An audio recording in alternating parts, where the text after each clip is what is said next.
ومن أحسن قولا ممن دعا إلى الله وعمل صالحا وقال إنني من المسلمين. আসসালামু আলাইকুম ওয়া রাহমাতুল্লাহি ওয়া বারাকাতুহু। সম্মানিত শাইখ, কেমন আছেন জানাবেন? আমি মুর্শিদাবাদ থেকে বলছি, কিন্তু বর্তমানে আমি কেরালা রাজ্যে আছি। আচ্ছা আচ্ছা, মাশাআল্লাহ, বলেন। শাইখ, আমার তেমন কিছু প্রশ্ন নাই, কিন্তু অনেকদিন ধরে আমি ট্রাই করছি, কিন্তু আমার বাচ্চায় জামাত হওয়ার কারণে আমি প্রশ্ন করার সুযোগ পাচ্ছি, তো সে কারণেই আর কি। তো আমি যেটা বলছিলাম যে এখন দেখা যায় যে অনলাইনে দাওয়াতি কাজ করছে সকলে মিলে, দেখা যায় ফাউন্ডেশন আছে এবং মিডিয়ার মাধ্যমে করছে। তো এক অ্যাডমিনের সঙ্গে আর এক ফাউন্ডেশনে এক অ্যাডমিনের এমন ভাবে মানে বিদ্বেষ আছে যে বলার মতো নাই, কারোর সাথে মিল নেই, অথচ সবাই সালাফি দাবি করছি আমরা, কিন্তু সালাফদের আখলাক যেটা সেটা আমাদের মধ্যে নেই। তো এই ধারণা সম্পর্কে আপনি কিছু একটু পরামর্শ দিবেন ওইসব ভাইগুলোকে। বিসমিল্লাহির রহমানির রহিম, আলহামদুলিল্লাহ ওয়াসসালাতু ওয়াসসালামু আলা রাসূলিল্লাহ ওয়া আলা আলিহি ওয়া সাহবিহি আজমাইন। বাদ, গুরুত্বপূর্ণ কথা বলেছেন আমাদের ভাই কেরালা থেকে, বাংলা ভাষী, কেরালায় আছেন। আল্লাহ হেফাজত রাখেন যে যেখানে থাকেন মুসলিম ভাই বোনেরা। তো বিষয়টি হচ্ছে অত্যন্ত গুরুত্বপূর্ণ বিষয়। দাওয়াতের ময়দানে যারা দাওয়াতি কাজ করছেন, বিশেষ করে সোশ্যাল মিডিয়াতে যারা কাজ করছেন, আমাদের যুবক ভাইরা বোনেরা, তাদের অধিকাংশের ক্ষেত্রে দেখা যাচ্ছে অনলাইনে কাজ করছেন, কিন্তু একজন আরেকজনের সাথে অন্তর্দ্বন্দ্ব, কলহ, বিবাদ এবং সম্পর্কের অবনতি। তো এই ক্ষেত্রে কিছু কথা বলবেন। দেখেন, একজন মুসলিম সত্যিকারে যদি মুসলিম হয়, শুধু আকীদা সহিহ হওয়া যথেষ্ট নয়, এবং 5 ওয়াক্ত সালাত আর ফরজ ওয়াজিব আদায় করে, আল্লাহর হক আদায় করে, ইবাদতবন্দি করে, এটাই যথেষ্ট নয়। বরং তৃতীয় আরেকটি ক্ষেত্র রয়েছে, সেটা হচ্ছে আখলাক ও মুআমালাত, চরিত্র, আচার আচরণ, মানুষের সাথে লেনদেন, যেটা বান্দার হক। এই তিনটি বিষয়কে দুই ভাগ করা যেতে পারে। একটি হচ্ছে হাক্কুল্লাহ, আল্লাহর হক হচ্ছে যে একজন মানুষের আকীদা, বিশ্বাস, ধর্মীয় বিশ্বাস বিশুদ্ধ হবে, আর সেই বিশুদ্ধ আকীদার ভিত্তিতে, সহিহ বিশ্বাসের ভিত্তিতে, ইয়াকিনের ভিত্তিতে, ঈমানের ভিত্তিতে বিশুদ্ধ ইবাদতবন্দি করবে, এটা আল্লাহর হক। আর আরেকটা অর্ধেক, দিনের অর্ধেক হচ্ছে বান্দার হক, হুকুকুল ইবাদ, বান্দার হক। একজন মুসলিম আরেকজন মুসলিমের সাথে যদি খারাপ আচরণ রাখে, তারা যদি দাওয়াতের ময়দানে নাও হয়, তবুও হারাম, জায়েজ নয়, তবুও জায়েজ নয়, কাবীরা গুনাহ এগুলি। আর তারা যদি আবার দাওয়াতি ময়দানের লোক হয় আর তাদের মাঝে সম্পর্ক যদি খারাপ থাকে, আল্লাহর সন্তুষ্টির জন্য নয়, বরং দুনিয়ার স্বার্থে, কারণ অধিকাংশ যারা অনলাইনে কাজ করছেন, কষ্ট নেবেন না, তারা শুধু ইনকামের ধান্দায় আছেন অথবা খ্যাতির ধান্দায় আছেন, যে আমারটা বেশি ফেমাস হোক, হ্যাঁ, আমি বেশি পরিচিতি লাভ করি, আর অন্যটা ডাউন হোক। হিংসা কাজ করছে, তারপরে দুনিয়ার খ্যাতি, শোহরাত তলব করা, যে আমাকে সবাই চেনুক, আমাকে জানুক, আমাকে মানুক, এবং আমি মানুষের কাছে খুব সুপরিচিত হই, এই দুনিয়ার স্বার্থ শুধু। সুতরাং এই দুনিয়াতে ফালাহু মা নাওয়া, যেমন হাদিসে রয়েছে, যারা যেই নিয়ত করবে ফালাহু মা নাওয়া, তারা তাই পাবে যার নিয়ত করেছিল। আখিরাতে কিছুই পাবে না, বড় কঠিন অবস্থা, কিছুই পাবে না। যারা মসজিদ মাদ্রাসাও করছেন, আর এক মসজিদের মুসল্লির আর এক মসজিদের মুসল্লি বা মালি মোতাওয়াল্লি বা দায়িত্বশীল বা যারা সদস্য, তাদের মিল নেই, এটাও হারাম কাজ, কিন্তু নেকির কাজ নয়। এক মাদ্রাসাওয়ালা আর এক মাদ্রাসাওয়ালার সাথে সম্পর্ক নয়, এটাও হারাম কাজ, কোন দিনের খেদমত করছেন না। এক ইসলামিক সেন্টার আর এক ইসলামিক সেন্টারের দায়ীদের সাথে অথবা কর্মকর্তাদের সাথে যদি সম্পর্ক খারাপ থাকে, তো কোনো নেকির কাজ করছেন না, দুনিয়ার স্বার্থে কাজ করছেন। এখানে অবশ্যই সেখানে দুনিয়ার স্বার্থ কাজ করছেন, না হলে এই দ্বন্দ্ব কেন? যেখানে আকীদা এক, মানহাজ এক, আর আমাদের দ্বীন ইসলামের মৌলিক বিষয়গুলিতে আমরা একমত, তাহলে আমাদের দ্বিমতটা কোথায়? অন্তরে শত্রুতার বিদ্বেষ কেন? আল্লাহ হেদায়েত দান করেন। ইয়াউমা লা ইয়ানফাউ মালু ওয়ালা বানুন ইল্লা মান আতাল্লাহু বিকলবিন সালিম। কিয়ামতের দিনে ধন সম্পদও কাজে আসবে না, আর ছেলে মেয়েরাও কাজে আসবে না, আর জনবলও কাজে আসবে না, আর দুনিয়ার এই খ্যাতি শোহরাতও কাজে আসবে না। আর আমি এগিয়ে গেলাম অল্প সময়ে অন্যকে ডিঙিয়ে, এগুলো কোনো কাজে আসবে না। ইল্লা মান আতাল্লাহ বিকলবিন সালিম, তবে যেই ব্যক্তি আল্লাহর কাছে আসতে পারবে সুস্থ অন্তর নিয়ে, সমস্ত রোগ, হিংসা, বিদ্বেষ, শত্রুতা, দুনিয়ার স্বার্থ, এই সমস্ত থেকে মুক্ত হয়ে ইখলাস নিয়ে এবং সুন্নাহ নিয়ে হাজির হবে। এই জন্য জনৈক মহিলা সম্পর্কে নবী সাল্লাল্লাহু আলাইহি ওয়াসাল্লামকে বলা হলো যে মদিনায় একজন মহিলা আছে, সেই ব্যক্তি তুকসিরু মিন সালাতিহা ওয়া সিয়ামিহা ওয়া তাতাসাদ্দাকু বিল আসওয়ার ওয়া তুকসিরু মিন সাদাকাতিহা। সেই মহিলা খুব বেশি সালাত আদায় করে, খুব নফল পড়ে, খুব নফল সিয়াম পালন করে, রোজা রাখে, আর খুব বেশি দান খেরাত করে। ওয়ালাকিন তুজি জিরানাহা বিলিসানিহা, তবে তার ভাষা খুবই খারাপ, সে তার পাড়া প্রতিবেশীকে কষ্ট দিয়ে থাকে। আশেপাশের মহিলারা বা পুরুষরা শান্তিতে বাস করতে পারে না তার কারণে। নবী সাল্লাল্লাহু আলাইহি ওয়াসাল্লাম বললেন যে তার এত সালাত, এত রোজা, এত এইসব কিছুই কাজে আসবে না, হিয়া ফিন্নাসে জাহান্নামে যাবে, জাহান্নামে যাবে। চিরকালে জাহান্নামে নয়, কিন্তু জাহান্নামে যেতে হবে, নবী সাল্লাল্লাহু আলাইহি ওয়াসাল্লাম বলেছেন। তো এই হাদিস।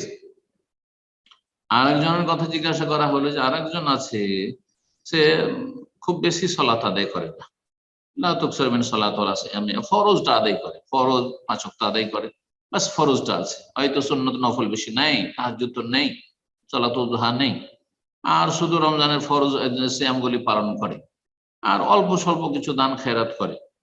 ওয়ালাকিন লা তুজি জিরানাহা বিলিসানিহা, তবে জবান দ্বারা কাউকে কষ্ট দেয়, কোনদিন কেউ কষ্ট পায় না তার থেকে। হিয়া ফিল জান্নাহ, সে জান্নাতে যাবে। জান্নাতে যার জন্য দাঁড়িয়ে পাল্লায় সবচেয়ে ভারী হবে, সবচেয়ে ভারী আমল হবে, ওজনসই আমল হবে আল্লাহর তাওহীদ লা ইলাহা ইল্লাল্লাহর পরে হুসনুল খুলুক, উত্তম চরিত্র।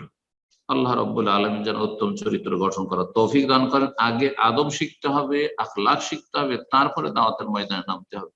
আল্লাহ রাব্বুল আলামিন তৌফিক দান করুন আমাদেরকে সংযত হয়ে আর তাকওয়া অর্জন করে আল্লাহ রাব্বুল ইখলাসের সাথে কাজ করার তৌফিক দান করুন। জাযাকুমুল্লাহ খাইর। আমিন, বারাকাল্লাহ ফি। এরপর যা প্রশ্ন করবেন আব্দুল ওয়াজিদ মল্লিক, আপনি প্রশ্ন করুন। আসসালামু আলাইকুম ওয়া রাহমাতুল্লাহি ওয়া বারাকাতুহু। আসসালামু ওয়া রাহমাতুল্লাহি ওয়া বারাকাতুহু। জি, আমার বাড়ি হচ্ছে বর্ধমানে। তো আমি বর্তমানে ভারতের চেন্নাই শহরে আছি। মাশাআল্লাহ, বলেন।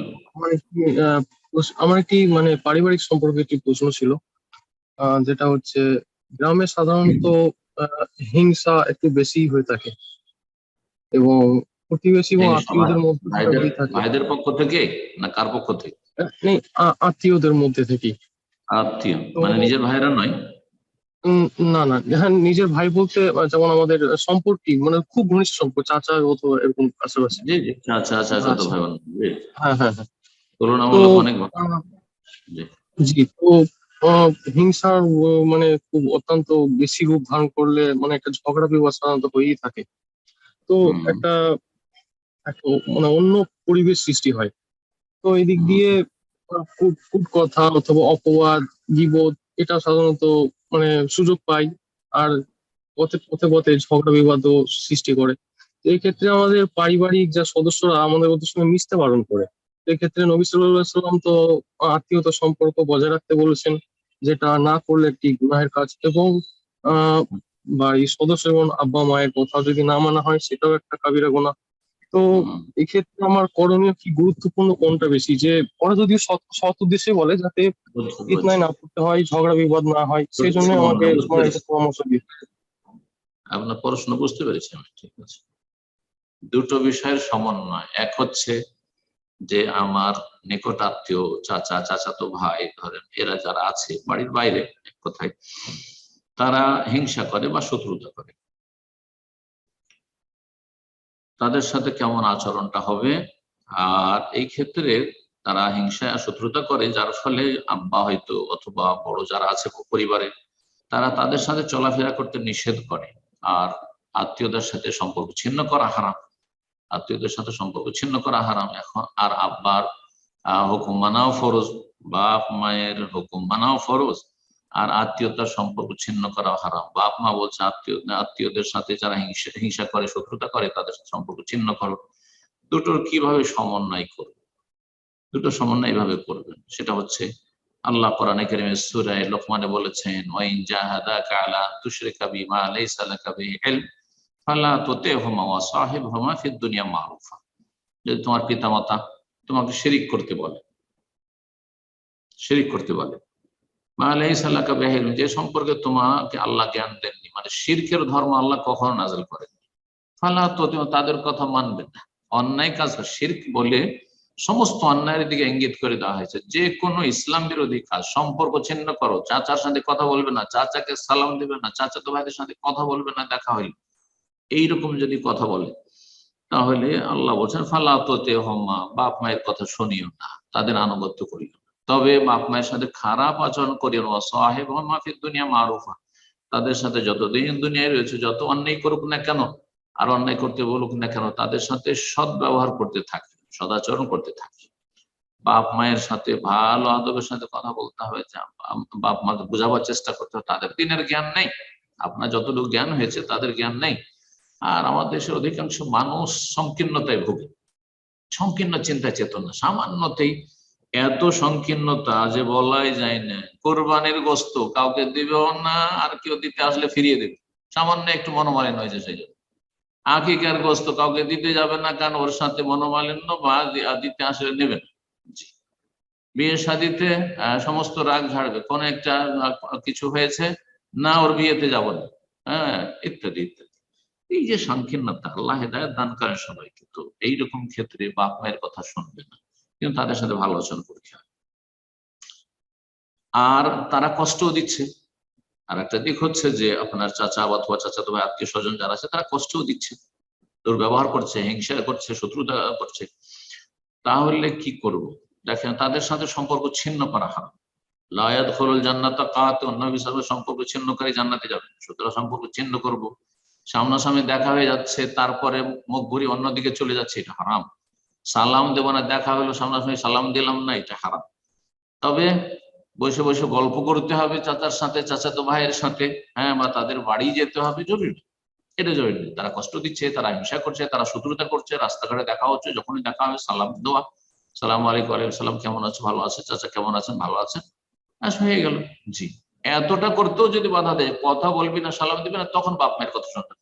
কিন্তু সম্পর্ককে সংকুচিত করে সর্বনিম্ন সম্পর্ক রাখা, যাতে আপনি বৈধতার আওতা থাকেন, হারাম আপনার আচরণটা না হয়, শরীয়ত বিরোধী কাজ নয়, সেটা হচ্ছে যে আপনি সালাম বন্ধ করবেন না, কথাবার্তা একবার বন্ধ করে দেবেন না।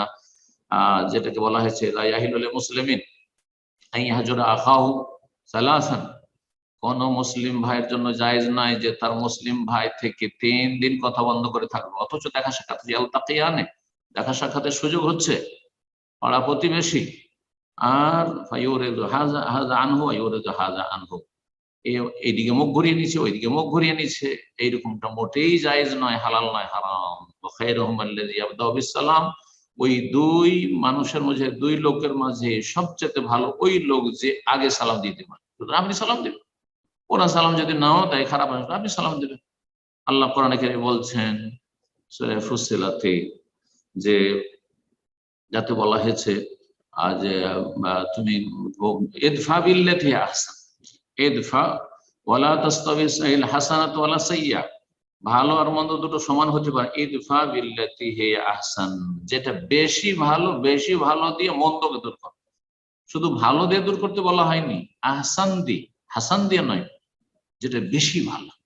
দেখবেন যারা হিংসা করছে আত্মীয় স্বজন, এটা পরীক্ষিত, যারা শত্রুতা করছে তাদের সাথে যদি ভালো আচরণ করে, যারা সম্পর্ক রাখতে চায় না তাদেরকে যদি সালাম দোয়া করেন, তাহলে দেখা যাবে যে এক সময় কোরআনের কথা সত্য, এতে কোনো সন্দেহ নেই। আদাওয়া, আসলে তোমাদের মাঝে আপোষে শত্রুতা ছিল, কিন্তু তোমার ভালো আচরণের কারণে তারা দুর্ব্যবহার করতে করতে আর পারছে না দুর্ব্যবহার করতে, লজ্জিত হয়ে গেছে।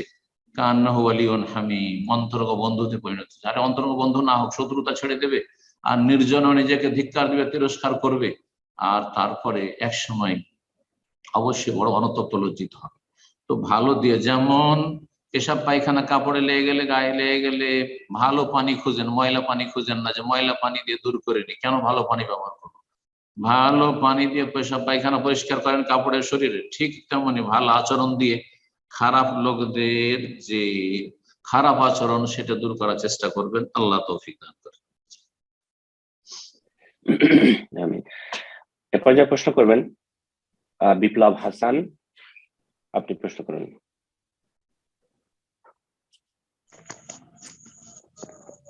আসসালামু আলাইকুম শাহেখ।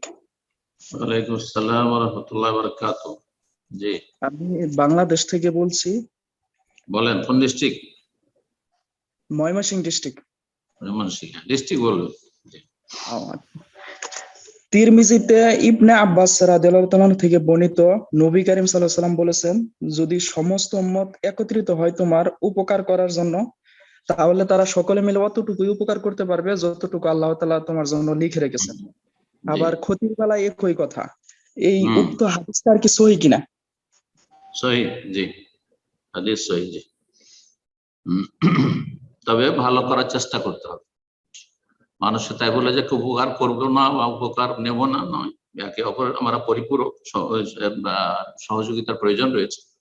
আর মানুষ মানুষের উপকারের চেষ্টা করবে। এহরেস আল্লাহ মায়ান ফাওকা, নিজেকে উপকার করো, তারপরে আহাব্বুন্নাস ইলাল্লাহ আনফাহুম। নবী সাল্লাল্লাহু আলাইহি ওয়াসাল্লাম বলেছেন, আল্লাহর কাছে সবচেয়ে প্রিয় মানুষ ওরা যারা মানুষের বেশি উপকারী হয়, পরোপকারী হয়। উপকারের অবশ্যই চেষ্টা করবে একে অপরের, কিন্তু আল্লাহ যদি না চায় তো উপকার হবে না। ধরেন কোন ব্যক্তিকে আপনি চাইছেন, যখন আরব দেশে যারা আছে অনেকে চাইছেন যে তাকে ভিসাতে নিয়ে আসবো আর তাকে একটা কিছু করে দেব, কিন্তু আল্লাহ তকদির রাখেনি, এত চেষ্টার পরে হচ্ছে না। তাই বলে কি আপনি চেষ্টা করবেন না আপনার আপনজন প্রিয়জনকে সহযোগিতা করা বা আপনার দিনী ভাইকে সহযোগিতা করা? অবশ্যই চেষ্টা করবেন। জি, আপনার কাজ আপনি করেন, রবের কাজ রব করছেন। জি জাযাকাল্লাহ খায়ের। হ্যাঁ, পর্যায়ে প্রশ্ন করবেন রাবেয়া, আপনি প্রশ্ন করুন।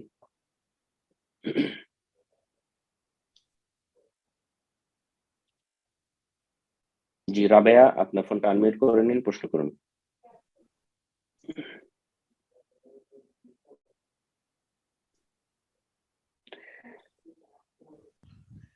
সম্মানিত জি শাহেখ, আপনার ফোন, জি আপনার আসসালামু ব্যাকগ্রাউন্ড নয়েজ, আলাইকুম। আপনি স্পিকারটা বন্ধ করে নিন।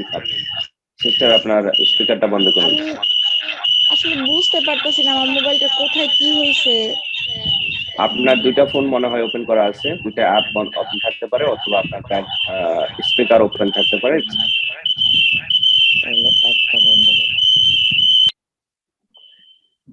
জীবন, আপনি আপনার সিস্টেমটা একটু চেক করে নিন। হয়তোবা আপনার পাশে আরেকটা ফোন আছে যেটাতে স্পিকার দেওয়া আছে, যে কারণে আপনার রিপিট হচ্ছে, অথবা আপনার ইয়ারফোন প্রবলেম হতে পারে। চেক করে নিন ইনশাআল্লাহ।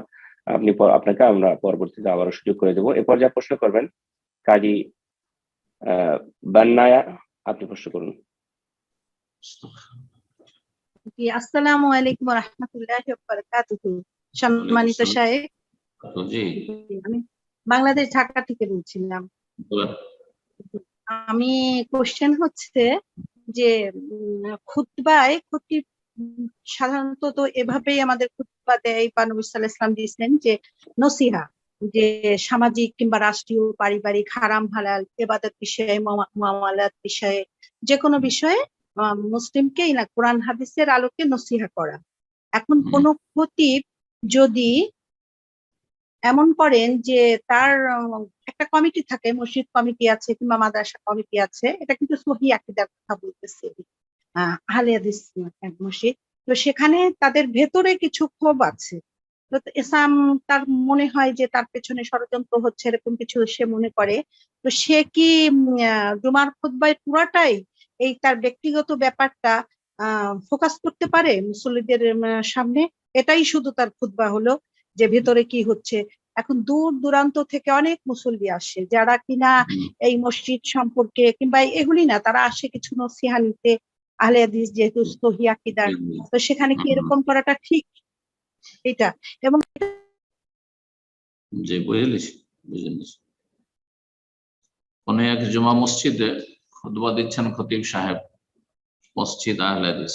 আল্লাহ সত্যিকার আহলে হাদিস হওয়ার তৌফিক দান করুক আমাদের সকলকে, আর বিশেষ করে আহলে হাদিস ভাই বোনদের। তো সেখানে যেহেতু বাংলা ভাষায় আহলে হাদিসদের মসজিদ বাংলা ভাষায় বা সেখানকার ভাষায় খুতবা হয়, আর এটি শরীয়ত সম্মত। কারণ খুতবার উপকারিতা আসলে তখনই বোঝা যায়। আর খুতবা মন্ত্র নয় যেমনটা অন্যরা করে থাকে, এটা ভুল করে তারা। তো এই খুতবায় নিজের সাথে সম্পর্কিত বিষয়গুলিকে তুলে ধরে, অর্থাৎ কেউ তার বিরুদ্ধে ষড়যন্ত্র করছে অথবা বিরোধিতা করছে কেউ, বা কেউ তাকে কষ্ট দিচ্ছে, আর সেই বিষয়গুলি তার বিষয়বস্তু হয়ে গেছে। না, সেই ব্যক্তি দুনিয়াদার, এই ক্ষতি আল্লাহ হেদায়েত করুক। এই ব্যক্তি দুনিয়ার স্বার্থকে প্রাধান্য দিয়েছে। আসারাল হায়াতাদ দুনিয়া, আল্লাহ কোরআন এখানে বলছেন আম্মা পারা একটি সূরায়, ফাআম্মা মান তাগা, যারা সীমালঙ্ঘন করলো, ওয়া আসারাল হায়াতাদ দুনিয়া, পার্থিব জগৎকে প্রাধান্য দিল, অগ্রাধিকার দিল, ফাইনাল জাহিমা হিয়াল মাওয়া, জাহান্নাম তাদের বাসস্থান, দুনিয়া তাদের টার্গেট। না, এটা কেন? আপনার দিন টার্গেট হবে। আপনার সেখানে আপনাকে আমানতদার হিসাবে, বিশ্বস্ত হিসাবে আপনাকে রাখা হয়েছে, যে আপনি সেখানকার মুসল্লিদের সমস্যার সমাধান নিয়ে আলোচনা করবেন। আপনি সেখানে মুসল্লিদের রোগগুলিকে চিহ্নিত করবেন এবং সেই সব রোগের চিকিৎসা দেবেন, কিন্তু আপনার ব্যক্তি বিষয়কে শুধু তুলে ধরবেন। হ্যাঁ, যদি কখনো হয় যে ইশারা ইঙ্গিতে যে এই রোগগুলি রয়েছে, এটা একটা রোগ যে সেখানকার লোকেরা আপোষে একে অপরের বিরুদ্ধে ষড়যন্ত্র করছে, কোন এক সময় তুলে ধরলেন হয়তো হালকা করে, সেটা কাউকে টার্গেট করে নয়, নাম ধরে নয়, বা কাউকে অপদস্থ লাঞ্ছিত উদ্দেশ্য নয়, বা সেখানকার কমিটিতে ফাটল ধরানো অসৎ উদ্দেশ্য যেন না থাকে। কারণ এতে অবশ্যই একজন খতিব যখন এইভাবে টার্গেট করবেন, তখন ওই সেই গ্রামবাসী অথবা সেখানকার মহল্লাবাসীর মাঝে একটা ফাটল ধরবে। কিছু লোক তার পক্ষে হবে, কিছু লোক তার বিরোধী হবে, আর যার ফলে বিশাল একটা ফিতনার আকার ধারণ করবে। আল্লাহ হেদায়েত দান করুন সবাইকে। সুতরাং এটি মোটেই জায়েজ নাই। আর আখিরাতকে যারা প্রাধান্য দেবে তাদের জন্য ফাইনাল জান্নাতে হেল মাওয়া, সেই ইমাম সাহেবকে, খতিবকে এটা মনে রাখা উচিত আয়াত, যে আপনি যদি পরকালকে প্রাধান্য দেন, আল্লাহ সন্তুষ্টির জন্য আমি আমার আলোচনা, যেহেতু আমি এখানে খতিব, আমানত আমাকে ন্যস্ত করা হয়েছে, দায়িত্ব ন্যস্ত করা হয়েছে, সুতরাং এইখানকার জনগণের জন্য বা বিভিন্ন যে এলাকা থেকে লোকের আসছে খুতবা শোনার জন্য, তাদের যেসব সমস্যাগুলি রয়েছে বা সমসাময়িক প্রয়োজন রয়েছে, সেই প্রয়োজন নিয়ে আলোচনা করবো। আমি আমার স্বার্থকে কেন তুলে ধরবো, আর ওটাকে কেন এত বড় করে দেখবো? আল্লাহ বোঝার তৌফিক দান করুন। আসলে আমরা কিন্তু আল্লাহ সন্তুষ্টির জন্য কাজ করলে আল্লাহ এগুলোকে সলভ করে দেবেন, সময় সমাধান করে দেবেন। আর এইসব ষড়যন্ত্র কিছুই করতে পারবে না। কোরআন কারিমে রয়েছে, ওয়াইন তাসবিরু ওয়া তাত্তাকু লা ইয়াদুররুকুম কাইদুহু শাইআ, তুমি যদি সবর করো, ইমাম সাহেবকে, খতিব সাহেবকে বলবো যে সবর করুন, ওয়া তাত্তাকু, এবং তাকওয়া অর্জন করুন, বেঁচে থাকুন, আপনি অন্যায় করা সীমা লঙ্ঘন থেকে বেঁচে থাকুন, মুত্তাকি পরেজগার হওয়ার চেষ্টা করুন, পাপ মুক্ত হওয়ার চেষ্টা করুন, আল্লাহ সন্তুষ্টির জন্য কাজ করুন, যা করবেন। ওয়াইন তাসবিরু ওয়া তাত্তাকু, সবর এবং তাকওয়া যদি ধরে রাখতে পারো, লা ইয়াদুররুকুম কাইদুহুম শাইআ, তাদের ষড়যন্ত্র তোমাদের কোনো ক্ষতি করতে পারবে না, কোনো ক্ষতি করতে পারবে না, আল্লাহ বলছেন। জি, আল্লাহ রাব্বুল বুঝার তৌফিক দান করেন। ইয়াকিন লাগবে, কোরআনে কারীমের কথাগুলি পড়ে আমাদেরকে প্রথমে ইয়াকিন করতে হবে, দৃঢ় প্রত্যয় হইতে হবে, বিশ্বাস হইতে হবে, তারপরে সেই অনুযায়ী আমল করতে হবে। আল্লাহ সকলকে তৌফিক দান করুন।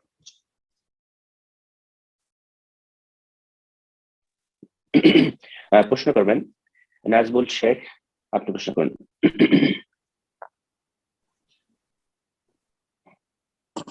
আসসালামু আলাইকুম ওয়া রাহমাতুল্লাহ। ওয়ালাইকুম আসসালাম ওয়া রাহমাতুল্লাহি ওয়া বারাকাতুহু। জি সাহেব, আমি পশ্চিমবঙ্গের নদিয়া থেকে বলছি। বলেন। আমার প্রশ্ন হলো, মানে দান সাদকা নিয়ে, মানে একটাই প্রশ্নটা 3টি স্টেপ আছে। মানে আমাদের মসজিদে দান করা হয়, মানে কোনো ব্যক্তি গিয়ে নিজের ব্যক্তিগতভাবে তার নিজের কোনো অসুবিধার জন্য মানে দান সাদকা চাই, আর একজন গিয়ে ওই মসজিদ বাদ দিয়ে, ওই মসজিদ মাদ্রাসা বাদ দিয়ে অন্য মসজিদের মসজিদ মাদ্রাসার মানে কিছু কালেকশন করে, এটা আর একজন ওই মসজিদে, যে মসজিদে মানে খুতবা চলছে ওই মসজিদেই মানে মানে কিছু আদায়ের জন্য বলে। তাহলে যে ব্যক্তিগতভাবে করে, এগুলো কি দেওয়া যাবে মসজিদের ভিতরে, ব্যক্তিগত কিংবা অন্য মসজিদের জন্য, মসজিদ মাদ্রাসার জন্য? আমার করণীয় কি এখানে? জি জি, মসজিদ মাদ্রাসার জন্য নিজে ভিক্ষা করছেন না, মসজিদ মাদ্রাসার জন্য চাইছে, যারাই চাইছে মসজিদের জন্য অথবা মাদ্রাসার জন্য চাইছে, একদল চাইছে বা একজন চাইছে সেই মসজিদের জন্য যে মসজিদে খুতবা হলো বা জুমা হলো, আর একজন আছেন এমন যিনি অন্য মসজিদ, অন্য মাদ্রাসার জন্য সেই মসজিদে দাঁড়িয়ে বলছেন যে তোমরা অমুক মসজিদে বা আপনারা অমুক মসজিদে বা অমুক মাদ্রাসায় সহযোগিতা করে। একাধিক জায়গার কালেকশন একই মসজিদে, এটা করা যাবে কিনা সহজ ভাষায়? যদি মসজিদ কর্তৃপক্ষ অনুমতি দেন তাহলে যে বাইরে থেকে যিনি এসেছেন তার জন্য জায়েজ, কোনো অসুবিধা নেই। আর যদি মসজিদ কর্তৃপক্ষ বলেন যে না, আমাদের এখানে যেহেতু আমাদের মসজিদের জন্য বৃহৎ স্বার্থে কালেকশন হচ্ছে, সুতরাং এখানে অন্য মসজিদ বা মাদ্রাসার জন্য আপনি কালেকশন করতে পারবেন না, তাহলে সে বাধা দেওয়ার অধিকার তাদের আছে। কিন্তু নাজায়েজ কিছু নয়, দিনের স্বার্থে করছে। নবী সাল্লাল্লাহু আলাইহি ওয়াসাল্লাম দিনের স্বার্থে, জিহাদের স্বার্থে মসজিদে নববীতে কালেকশন করেছেন, মানে সাহাবায়ে কেরামদেরকে উৎসাহিত করেছেন দান সাদকার জন্য। সুতরাং কোনো অসুবিধা নেই। একাধিক প্রতিষ্ঠানের জন্য সেখানে কালেকশন করা যেতে পারে, যদি যারা মসজিদের দায়িত্বশীল, সেটা সরকার হোক অথবা বেসরকারি হোক, যেহেতু আপনি আছেন ভারতে, সুতরাং সেখানে মসজিদ কমিটি, সেই মসজিদের দায়িত্বশীল, তারা যদি অনুমতি দেয় তাহলে জায়েজ। আর তারা যদি বাধা দেয় তাহলে তার গায়ের জোরে সেখানে কিছু লোককে সাথে নিয়ে দলবল সাজিয়ে না এখানে আমি কালেকশন করবো, এটা জায়েজ হবে। যাদেরকে আল্লাহ নেতৃত্ব দিয়েছেন, যেখানে নেতৃত্ব হোক না কেন তাদের আনুগত্য করা উচিত। জি, বারাকাল্লাহ। প্রশ্ন করবেন আজাদ হোসেন, আপনি প্রশ্ন করুন।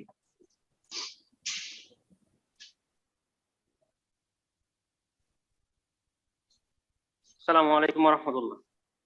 ওয়ালাইকুম আসসালাম ওয়া রাহমাতুল্লাহি ওয়া বারাকাতুহু।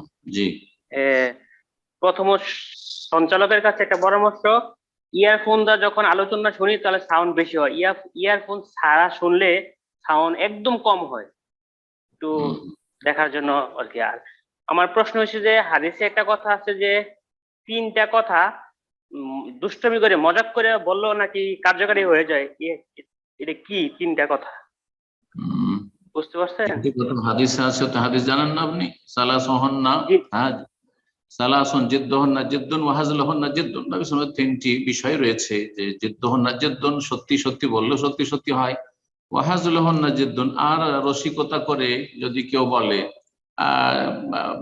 ঠাট্টা রহস্যের ছলে বলে, হাসতে হাসতে খেলামি করেও যদি বলে, তবু সেটা সত্যি হয়ে যায়। নবী সাল্লাল্লাহু আলাইহি ওয়াসাল্লাম বলেছেন আন-নিকাহু ওয়াত-তালাকু ওয়ার-রাজআতু, নিকাহ, বিয়ে, তালাক, আর তারপরে ফিরিয়ে নেওয়া, স্ত্রীকে ফিরিয়ে নেওয়া ইত্যাদি। আর সে আরেকটি হতে পারে এতাক, অথবা এটা করেছে গোলাম আজাদ করা। এই বিষয়গুলি কেউ যদি রসিকতা করে বলে যে তোমার বোনের আমার সাথে বিয়ে দিয়ে দাও, কাউকে বলছে, আর সেই ছেলে যাকে বলছে সে বোনের অলি, তার বাবার নেই, সেই অলি, আর সে যদি বলে বিয়ে দিয়ে দিলাম, তো বিয়ে হয়ে গেল, অথচ হয়তো হাসি মজাকে বলেছে, রসিকতা করে বলেছে। এইরকম যদি স্ত্রীকে আদর করতে করতে তোমাকে তালাক দিয়ে দিলাম, তালাক হয়ে যাবে। সতর্ক সাবধান। এই জন্য রাগেও তালাক দেবেন না। তালাক হচ্ছে শেষ গতি, এমার্জেন্সি গেট। যখন দেখছেন যে না কোনো পন্থাতেই স্ত্রীকে ঠিক করা গেল না, অথবা স্বামীকে ঠিক করা গেল না, তখন তালাকের বিষয় আর খোলার বিষয় আসবেন ঠান্ডা মেজাজ। জি, আবেগ নিয়ে নয়, রাগ নিয়ে নয়, আর হাসি ঠাট্টার ছলে নয়, কোনো মতে নয়। এই বিষয়গুলি যেন খেয়ালে থাকে। জি, জাযাকাল্লাহ খায়র। হ্যাঁ, এরপর যা প্রশ্ন করবেন আব্দুল্লাহ হুসাইন, আপনি প্রশ্ন করুন। জি, আসসালামু আলাইকুম। ওয়ালাইকুম আসসালাম। ইন্দোনেশিয়ার জাকার্তা থেকে বলছি। আমি একটু প্রথমেই, জি আমি বাংলাদেশি, মালয়েশিয়া আর ব্রুনাই তো আছে, কিন্তু ইন্দোনেশিয়া তো বাংলাদেশি থাকে, মাশাআল্লাহ। আচ্ছা, খুব কম আছে, খুবই কম আছে এখানে। আমি একটু প্রথমে অনুমতি চাইবো যে আমি খুব ছোট্ট 2টা প্রশ্ন করব, আমার জন্য খুবই দরকার। প্রথমটা হচ্ছে যে আমি মাঝে মাঝে আমার পরিবার এবং আমার বাচ্চা নিয়ে আমরা ঘুরতে বেরোই, তো 3 দিনের নিয়ত থাকে, হয়তো 3 দিনের মধ্যে ফেরত আসবো, কিন্তু মাঝে মাঝে 4 থেকে 5 দিনও হয়ে যায়। আমরা হয়তো একটা শহরে যাই, সেখানে 1 দিন থাকি, পরবর্তীতে ওখান থেকে হয়তো অন্য 1 দিন থেকে বা 2 দিন থেকে অন্য একটা শহরে যাই, এভাবে। তো ওখানে আসলে কসরের নামাজের বিধানটা কি হবে, যেহেতু 3 দিনের নিয়তে বেরোই, বা 4 দিন 5 দিনও 6 দিনও হয়ে যায় মাঝে মাঝে। আর 4 দিন পর্যন্ত প্রথম থেকে যদি নিয়ত থাকে যে আমি 4 দিনের বেশি, মানে 5 দিন থাকবো বা তার বেশি থাকবো, তাহলে প্রথম থেকে পুরো সালাত পড়বেন ওখানে গিয়ে, রাস্তায় কসর করবেন কিন্তু ওখানে গিয়ে।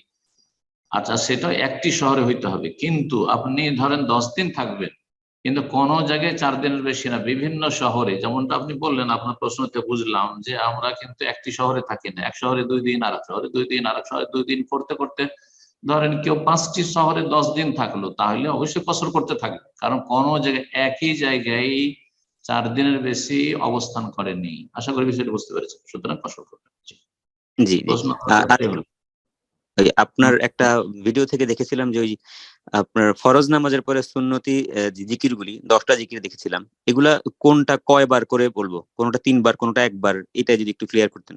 যেভাবে আছে এত কেউ লম্বা বলে যে আলোচনাটা আবার শুনবেন। আমাদের অ্যাডমিন ভাই বা যে পরিচালনা করছেন আজকে আমাদের ভাই আকরাম ভাই, তাকে বলছি আমার আলোচনাটা যে জিকিরের উপর আছে উনি আপনাকে শেয়ার করে দেবেন আপনার নাম্বার ইনশাআল্লাহ, বা আমাদের যে তাওহীদের ডাক পেজ আছে ওতে শেয়ার করে দেবেন, আপনি দেখে নিন, বা আপনার নাম্বার দিয়ে দেন, হোয়াটসঅ্যাপ নাম্বার দিয়ে দেন ওনাকে, মেসেজ করে উনি আপনাকে পাঠিয়ে দেবেন ইনশাআল্লাহ। আর এটা তো প্রশ্ন উত্তর বলা সম্ভব না যে কোনটা 3 বার কোনটা 1 বার। ইনশাআল্লাহ আমরা পরবর্তী প্রশ্ন নেব। তার পূর্বে ভুলে গেলাম, আজাদ হোসেন ভাই আপনি আমাকে মেনশন করে বলছিলেন যে আপনার সাউন্ডে প্রবলেম, তো আশা করি অন্যান্য ভাই বোনদের সেম প্রবলেম হচ্ছে না। যদি হয় অবশ্যই আপনারা আমাদেরকে জানাবেন, আমরা বিষয়টা দেখবো। তবে আপনার ক্ষেত্রে মনে করি যে আপনার সেটের কোনো প্রবলেম হতে পারে, আপনার সাউন্ড আপ করতে হবে, আপনি একটু আপনার বিষয়টা খেয়াল করবেন ইনশাআল্লাহ। তো আমরা সময় নিয়ে দ্বিতীয় প্রশ্ন, আমরা পরবর্তী প্রশ্ন নিচ্ছি ইনশাআল্লাহ। প্রশ্ন করবেন বিনতে রাহিম, আপনি প্রশ্ন করুন। আসসালামু আলাইকুম ওয়া রাহমাতুল্লাহ। শাহ, ওয়ালাইকুম আসসালাম ওয়া রাহমাতুল্লাহি ওয়া বারাকাতুহু। জি বলেন। শাহ, দিন দিন আমার ঈমান দুর্বল হয়ে যাচ্ছে। আগের মতো কোথায় থাকেন? বগুড়া থেকে বলতেছি শাহ।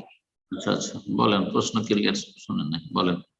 আচ্ছা, দিন দিন আমার ঈমান দুর্বল হয়ে যাচ্ছে। আগের মতো আমার ওয়াক্ত সালাত আদায় করা হচ্ছে না। আমার ঈমান দুর্বল হয়ে যাচ্ছে। ঈমান দুর্বল হয়ে যাচ্ছে, আল্লাহ জি সহজ শাহ। করুন, ঈমানকে শক্তিশালী করে দেন। জি, দোয়া করেন, চেষ্টা করেন, দোয়া করেন। বলেন, প্রশ্ন বলেন।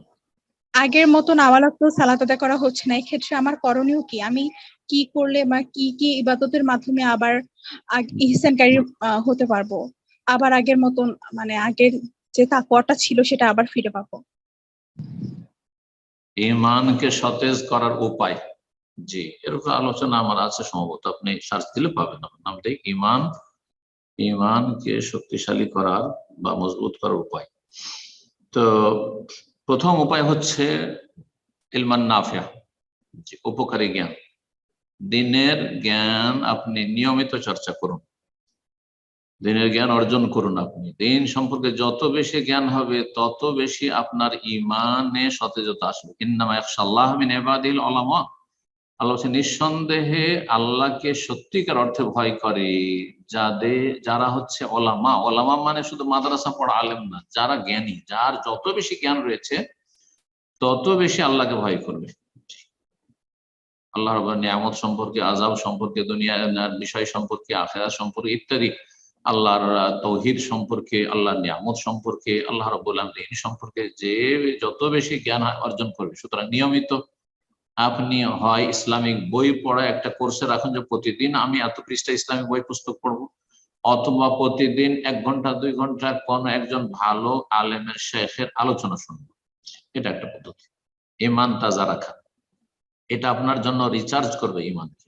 রিচার্জের যারা এলএম চর্চা করে না তাদের ঈমান ধীরে ধীরে ওইরকম হয় যেমন মোবাইলের চার্জ শেষ হয়ে আসছে, দীর্ঘ সময় ব্যবহার করার জন্য কয়েক ঘন্টা ব্যবহার করে মোবাইল চার্জ শেষ আসে, তাড়াতাড়ি রিচার্জ করতে হবে। এটা একটা। দ্বিতীয় বিষয় হচ্ছে যে আপনার হয়তো বিভিন্ন সময় গুনাহ হচ্ছে, গুনার কারণে গাফিলতি আসে, আর গাফিলতি আসলেই তখন আল গাফলা আল কাসওয়ানি আসে। কোরআনে কারিমে গাফিলতি উদাসীনতার কথা রয়েছে, আর যারা জাহান্নামী তারা গাফিল, উদাসীন হয়ে যায়। আর যারা জাহান্নামী তাদের অন্তর গাফিলতির দীর্ঘ গাফিলতির কারণে তখন শক্ত হয়ে যায়। সুম্মা কাসাত কুলুবুকুম মিন বাদি যালিকা ফাহিয়া কাল হিজার, পাথরের মতো শক্ত হয়ে যায়। তো আল গাফলা ওয়াল কাসওয়া, অন্তর যেন গাফিল না হয়ে যায়, উদাসীন না হয়ে যায়, আল্লাহ সম্পর্কে, আল্লাহর দ্বীন সম্পর্কে গাফিল না হয়ে যায়, ফরজ ওয়াজিব থেকে গাফিল না হয়।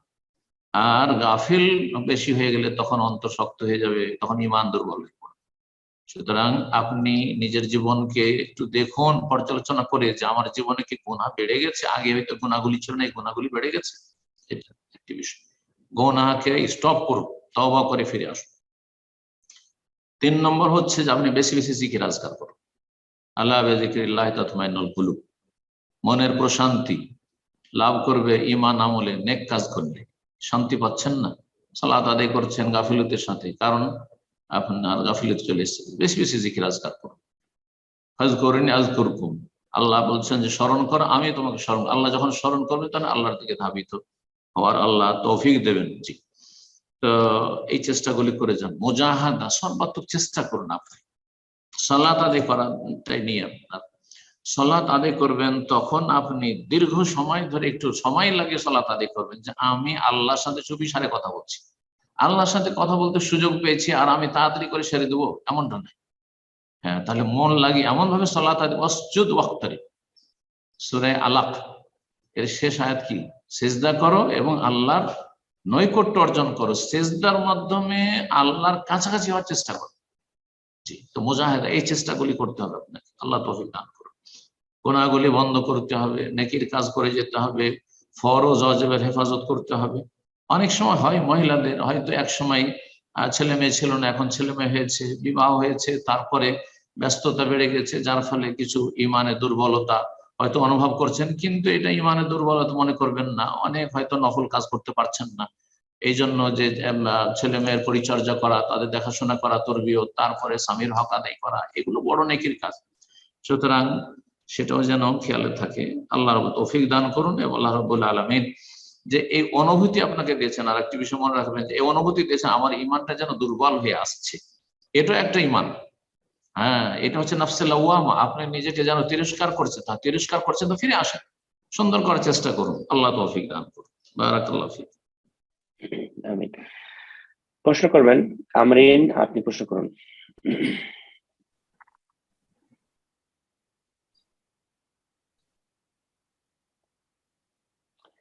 জি আমরিন, আপনার ফোনটা আনমিউট করে নিন, প্রশ্ন করুন। জি, আসসালামু আলাইকুম। ওয়ালাইকুম আসসালাম ওয়া আমি রাহমাতুল্লাহি ওয়া বারাকাতুহু। জি নিউ ইয়র্ক থেকে বলছিলাম।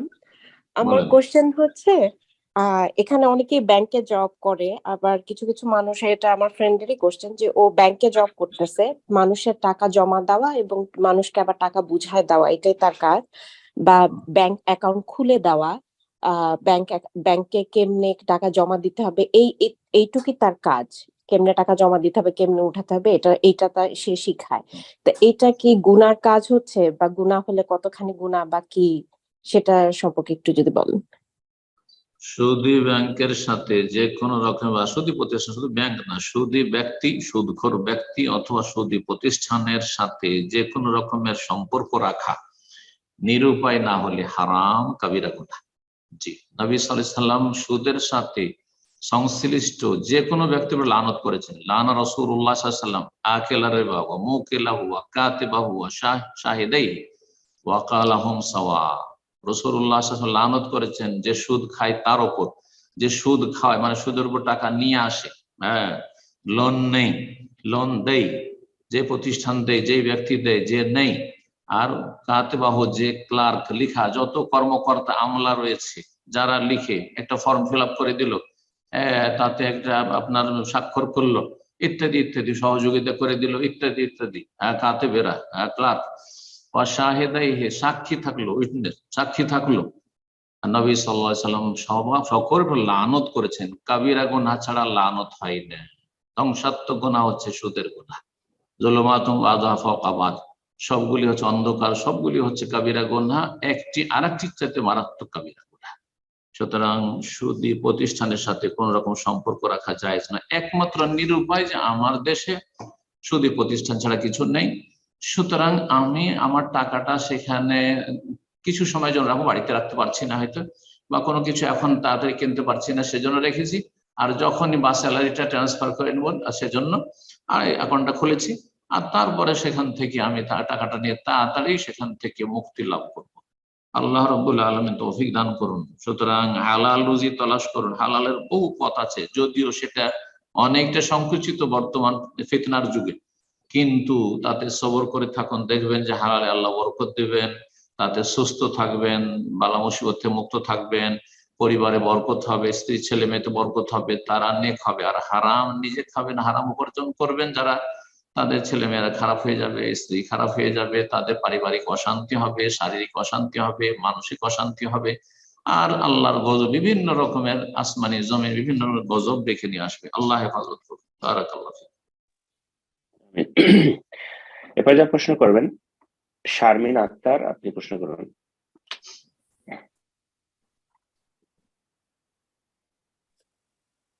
জি, আসসালামু আলাইকুম রহমতুল্লাহ বারাকাতু। সম্মানিত আসসালামু সাহেব, আলাইকুম ওয়া রাহমাতুল্লাহ। জি, জি, আমার প্রশ্নটা, আমি বাংলাদেশ থেকে কোথা থেকে বলছেন? কথা বলছি। জি, ঢাকা থেকে। বলেন। আমার প্রশ্নটি হচ্ছে যে অনেক আপুদেরকে দেখছি, মানে দেশে বিদেশে প্রবাসী অনেক বোনরা, দেখা যাচ্ছে যে কোনো বোনের কাছে মানে অনেক ডোনেশন দিচ্ছে, যে কোনো বেদাতি হুজুরকে বা এরকম যারা মানে বেদাত করছে এই ধরনের কোনো হুজুরকে টাকা দিচ্ছে তাদের মসজিদ মাদ্রাসা নির্মাণ কাজে। তো যে বোনের কাছে টাকা দিচ্ছে, ওই বোনের কি সব ওই এতগুলো বোন যে টাকা দিচ্ছেন, ওই বোনের কি গুনাহ হবে বেদাতি কোনো হুজুরকে যদি মসজিদ জি জি মাদ্রাসা নির্মাণ বলছি, দেওয়া জি হয়? ঠিক। বারাকাল্লাহ ফিক। অনেক বোনেরা রয়েছেন যারা দিনই সম্পর্ক রেখেছেন বিভিন্ন গ্রুপে, তারা কোন একজন বোনকে যিনি দায়িত্বশীল হয়ে রয়েছেন একজন বেদাতি আলেম বেদাতি হুজুরের জন্য কালেকশনের জন্য টাকা পয়সা বোনদের কাছ থেকে নিয়ে সেই বেদাতি প্রতিষ্ঠানে বা সেই বেদাতি হুজুরের হাতে দিচ্ছেন। এটি আমানতে খেয়ানত, এটি কারোর জন্য জায়েজ নয়। বেদাতি প্রতিষ্ঠানে কোন রকমের সহযোগিতা জায়েজ নয়। না হলে যতটা আপনি বেদাতে সহযোগিতা করছেন ততটা গুনার বোঝা উঠাইতে হবে। যত লোক আপনার এই টাকার মাধ্যমে পথভ্রষ্ট হবে, বিভ্রান্ত হবে আর ভুল শিক্ষা নেবে, ততটা গুনার বোঝা উঠাইতে হবে। সুতরাং যেখানে আপনি দান খেরাত করবেন সেটা যেন কোরআন সন্না ভিত্তিক প্রতিষ্ঠান হয়, ইসলামের নির্ভেজাল ইসলাম কোরআন সন্ন্যার খেদমত করছে, সেটা মানুষের মন গড়া ধর্মকর্মের খেদমত করছে এমন প্রতিষ্ঠানে দান করবেন না। আল্লাহ বোঝার তৌফিক দান করুন। এবং যেসব বোনেরা দান করছেন তাদের একটু সজাগ হইতে হবে। আপনি একজন বোনকে দিয়ে দিচ্ছেন আর জানছেন সে একটা বেদাতি হুজুরের সাথে সম্পর্ক রাখা, সে বেদাতি হুজুর কে দিচ্ছে টাকা পয়সা নিয়ে গিয়ে, সেটি আমানতে সে খেয়ানত করছে। আর আপনারা সেই আমানতে খেয়ানতে জানার পরে যদি করেন তাহলে আপনারাও তাদের সেই গুনাহতে শরীক রয়েছেন। আল্লাহ সকলকে হেদায়েত দান করুন। আমিন। এরপর যা প্রশ্ন করবেন তাসমির রহমান, জামালপুর বাংলাদেশ থেকে, আপনি প্রশ্ন করুন। আসসালামু আলাইকুম শাহেক, আমি জামালপুর বাংলাদেশ থেকে বলছি। জি বলেন। আমার প্রশ্ন হলো আপনার আজান নিয়ে। আমাদের পার্শ্ববর্তী এক সমাজের মসজিদ, ওই মসজিদে হুজুর মাঝে মধ্যে থাকে না, যিনি নিয়মিত 5 ওয়াক্ত নামাজ পড়েন। উনার পরিবর্তে একজন আজান দেয়। উনার হাতে কি জানি বাঁধা আর কি, গাছ না কি জানি। এখন আমরা তো জানি কোনো কিছু বাঁধলে এটা শিরক হয়। এখন উনার এই আজান দেওয়ার কারণে আমরা দেখি নামাজ হবে না হবে এরকম। একজন মুয়াজ্জিন বা ইমাম সাহেবের পক্ষ থেকে এক মসজিদ আজান দেয়, যে ব্যক্তি আজান দেয় তার হাতে কোনো কিছু বাঁধা আছে, সেটা বালাই হোক আর টাকা হোক অথবা কোনো গাছও বাঁধা আছে, তো এটি শিরক শুনেছি। তো তার আজান কি শুদ্ধ হবে বা তার আজানের উপর ভিত্তি করে কি সেখানে সালাত পড়া জায়েজ হবে? যদি আজান কোনো মসজিদে নাও হয় তবুও আপনার সালাত হবে সাধারণ মানুষদের। তবে মসজিদের কর্তৃপক্ষ দায়িত্বশীলরা যদি আজান না দেন তো গুনাহগার, ওই গ্রামে যদি মোটে আজান নাই তখন গুনাহগার হবে, ফরজে কিফায়া। বাকি কথা হলো যে আজান যে দিচ্ছে সেই ব্যক্তির হাতে এমন কিছু বাধা আছে যেটা শুনেছে শিরক। হ্যাঁ, আত্মামায়না শিরকুন, তাবিজ হচ্ছে শিরক। কোন রোগ থেকে বাঁচার জন্য অথবা অগ্রিম প্রতিরক্ষার ব্যবস্থা হিসাবে কোনো কিছু আত্মরক্ষার জন্য, নিজে নিরাপদ থাকবো জিন শয়তান অনিষ্ট থেকে বদনজর থেকে, সেই জন্য কোনো কিছু বাধা, এটা শিরক। কিন্তু সেটি বড় শিরক নয়, সাধারণ অবস্থায় সেটি ছোট শিরক, শিরকে আসগার। আর ছোট শিরক যখন, তখন সেই ব্যক্তি মুসলিম, তবে সেই ব্যক্তি গুনাহগার। হ্যাঁ, ছোট শিরক হচ্ছে কাবিরা গুনাহ, ফাসিকি। আর ফাসিক ব্যক্তি যদি আজান দেয় তো জায়েজ, তবে এটি সুন্নতের খেলাফ। আর দায়িত্বশীল যিনি রয়েছেন তার জন্য এটি জায়েজ নয় যে একজন ব্যক্তি, অযোগ্য ব্যক্তি, পুরোপুরি অযোগ্য নয়, পুরোপুরি যোগ্য নয়, সেই ব্যক্তিকে সেখানে আজানের দায়িত্ব দেওয়া এটি তার জন্য জায়েজ না, সে গুনাতে শরিক হবে। সেই ইমাম সাহেব যদি এইরকম একটি ফাসিক লোককে, যার হাতে এই শিরকি কোনো কিছু বাধা রয়েছে, তাবিজ হোক অথবা টাকা হোক, তাকে আজান দেওয়ার দায়িত্ব দেওয়া তার জন্য জায়েজ হয় নাই। কিন্তু আপনাদের সালাত হয়ে যাবে ইনশাআল্লাহ। আর আজান আপন জায়গায় শুদ্ধ হবে, কারণ সে মুসলিম, সে কাফের নয়। আজান সম্পর্কে আজকের আলোচনা বললাম যে মুয়াজ্জিনের জন্য একটি শর্ত হচ্ছে মুসলিম যেন হয়, মুসলিম। তবে মুসলিম যদি সৎ হয়, নেক হয়, তাহলে এটাই হওয়া উচিত। নিরুপায় কোনো জায়গায় পাচ্ছে না, সবগুলি একই রকমের ফাসিক, সেটা ভিন্ন বিষয়। অথবা নিরুপায়, আমরা তাকে সরাতে পারছি না, যে চাপিয়েছে, হয়তো সরকার চাপিয়েছে অথবা কেউ চাপিয়েছে, ফাসিক বিদআতিকে চাপিয়েছে মুয়াজ্জিন হিসাবে, আর করার কিছু নেই আমাদের, তখন ভিন্ন বিষয়। কিন্তু আমরা যখন চয়েস করব, তখন যথাসাধ্য ভালো মানুষ, নেক মানুষ, তাওহীদ সুন্নাহ ভিত্তিক আকীদা রাখি এবং সুন্নাহর অনুসারী এইরকম লোককে মুয়াজ্জিন বা ইমাম নিযুক্ত করার চেষ্টা করব। এক কথায় সালাত হয়ে যাবে, এবং যেই ব্যক্তি হাতে বালা তাওয়া বাঁধছে সেই ব্যক্তি বড় শিরক করে না, ছোট শিরক করে। সাধারণত একমাত্র সে যদি বলে এই ভাষায় যে এই বালাতে অথবা তাওয়াতে বা এই গাছে আমাকে রক্ষা করে, তাহলে তখন বড় শিরক। কিন্তু তারা বলছেন এটা ওসিলা, আল্লাহ ভালো করবেন, কিন্তু এটা একটা ওসিলা, যেটা মাধ্যম না সেটাকে মাধ্যম মনে করা, এটা হচ্ছে ছোট শিরক। জি, বারাকাল্লাহ ফিক। তো সম্মানিত শ্রোতা ও দর্শক মন্ডলী, আমাদের প্রোগ্রামের একদম শেষ পর্যায়ে চলে এসেছি। আজকের সর্বশেষ প্রশ্ন নেব ইনশাআল্লাহ, যার মাধ্যমে আজকের প্রোগ্রাম শেষ হয়ে যাবে। তার পূর্বে যারা অনেকেই আছেন হয়তো হ্যান্ড রেজ করেছিলেন প্রশ্ন করার উদ্দেশ্যে, সময় স্বল্পতার কারণে বা অনেক প্রশ্নকারী হওয়ার কারণে মূলত আজকে আমরা আপনাদের প্রশ্নগুলো নিতে পারলাম না। আগামী সপ্তাহে প্রোগ্রামের শুরুতে এসে হ্যান্ড রেজ করবেন ইনশাআল্লাহ, আমরা আপনাদের প্রশ্নগুলো আগামী সপ্তাহে নেওয়ার চেষ্টা করবো ইনশাআল্লাহ। আজকের সর্বশেষ প্রশ্ন করবেন খায়রুল ইসলাম, আপনি প্রশ্ন করুন।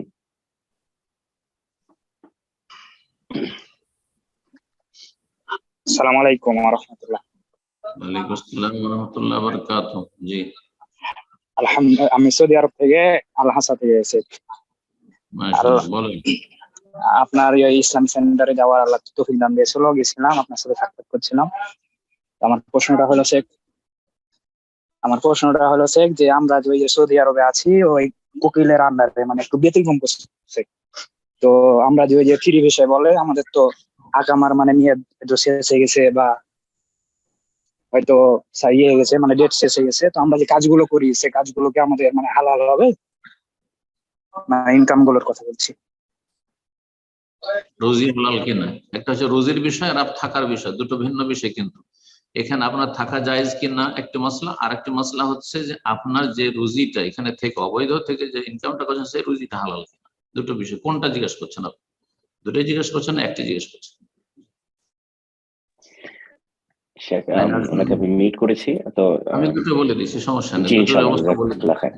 জি, ভাইয়ের প্রশ্ন খুব গুরুত্বপূর্ণ, প্রবাসীদের জন্য বিশেষ করে। আর আরব দেশগুলিতে অনেকে অবৈধ হয়ে থাকেন, অনেক দেশে আছেন, পশ্চিমা দেশে অনেকে অবৈধ হয়ে আছেন। অবৈধ হয়ে কোনো দেশে থাকা জায়েজ কিনা, এটা না, জায়েজ নয়। যে কোনো দেশে থাকেন, মুসলিম দেশে থাকেন আর অমুসলিম দেশে থাকেন, বৈধ হয়েই থাকতে হবে, অবৈধভাবে থাকা জায়েজ নয়। তো এটি গুনার কাজ। দ্বিতীয় মসলা হচ্ছে, অবৈধ হয়ে যারা থাকছেন তারা তো বসে থাকছে না, কিছু রোজগার করছেন। তো এই যে অবৈধ অবস্থায় রুজি রোজগার করলেন, সেই রুজি হালাল কিনা? ইনশাআল্লাহ রুজি হালাল। কাজ ভিন্ন, আর রুজি কাজগুলি যদি ঠিক করে থাকে। এখন কাজ মদের দোকানে করেনি, কাজ এমন কিছু করেনি যে এই জায়গায় শুকুরে, যেমন পশ্চিমা দেশে থাকছে অনেকে রেস্টুরেন্টে কাজ করছে, শুকুরের গোশত পরিবেশন করছে, অথবা জবাই করছে, অথবা তাতে সহযোগিতা করছে, শুকুরের গোশত থেকে প্লেট রাখা আছে সেটা ধুয়ে দিচ্ছে, তাহলে তার রুজি এমনিতে হারাম। কিন্তু যদি হালাল কাজ করে, বৈধ কাজ করে, আর অবৈধ অবস্থায় কেউ থাকে কোনো জায়গায়, তার রুজি হারাম নয়। যেহেতু দিক ভিন্ন ভিন্ন, তার থাকার বিষয়টি হচ্ছে, যেহেতু সে অবৈধভাবে থাকছে সেজন্য নাজায়েজ। কিন্তু যে রোজগারগুলি করছে সেখানে, সেই রোজগার যদি তার হালাল হয়, তার যে রোজগারের পদ্ধতিটা বা যে কাজগুলি করছে সেগুলি হালাল, তাহলে তার রুজি হালাল, ইনশাআল্লাহ রুজি হারাম নয়। তবে পরামর্শ দেব, এবং অবৈধ থেকে নিজেকে অশান্তিতে ফেলবেন না, মানসিক শারীরিক অশান্তি, কখনো আপনি আইনের আওতাতে আসবেন, কখনো আপনি জেল খাটতে হইতে পারে, এরকম না থেকে চলে যাওয়াই নিরাপদ, এবং আল্লাহর কাছে রুজি তলাশ করবেন। আল্লাহ এর চাইতে ভালো রুজির ব্যবস্থা করবেন ইনশাআল্লাহ। রুজি কোনো একটি দেশে সীমিত নেই, যেখানে যাবেন সেখানে আল্লাহ রুজি না হবেন, এটা মনে রাখবেন, এতে যেন কোনো সন্দেহ না থাকে। কারণ জমিনে আল্লাহ রুজি রাখেন না, অফিস সময় রিজকুকুম ওয়া মা তু'আদুন, আল্লাহ বলছে আকাশে রিজিক আছে। রিজিক আমার আপনার সবার আকাশে আছে, ওখান থেকে নেমে আসবে। আপনি যখন সৌদি আরব, সৌদি আরবে নেমে আসবে, আপনি যখন বাংলাদেশে নেমে আসবে, আপনি যেখানে দেবেন সেখানে নেমে আসবে। তো আপনি কেন অবৈধ অবস্থায় থাকবেন? আল্লাহ বোঝার তৌফিক দান করেন, আমলের তৌফিক দান করেন, আমাদের সকল রুজিতে বরকত দান করেন, সমস্ত পেরেশানি আল্লাহ যেন দূর করে দেন। জি আমিন। জাযাকাল্লাহ খাইর শেখ। ইনশাআল্লাহ আজকে এখানে শেষ করা যায়। জাযাকুমুল্লাহ খাইর। আজকে যে আলোচনা করলাম আযান সম্পর্কে, আশা করি ভাইরা বোনেরা শুনবেন, এই আলোচনায় উপকৃত হবেন, এবং তার সাথে যে প্রশ্ন উত্তরগুলি হলো, আমাদের পরামর্শ হলো, এই পরামর্শ আল্লাহ রাব্বুল আলামিন যেন এটাকে কবুল করেন এবং সমস্ত ভুল ভ্রান্তি থেকে আল্লাহ আমাদের সকলকে বাঁচিয়ে রাখেন, আর অনিচ্ছাকৃত কোনো ভুল হয়ে গেলে আল্লাহ যেন মাফ করেন। সাল্লাল্লাহু আলাইহি ওয়া সাল্লাম নবিয়ানা মুহাম্মদ ওয়া আলা আলিহি ওয়া সাহবিহি আজমাইন।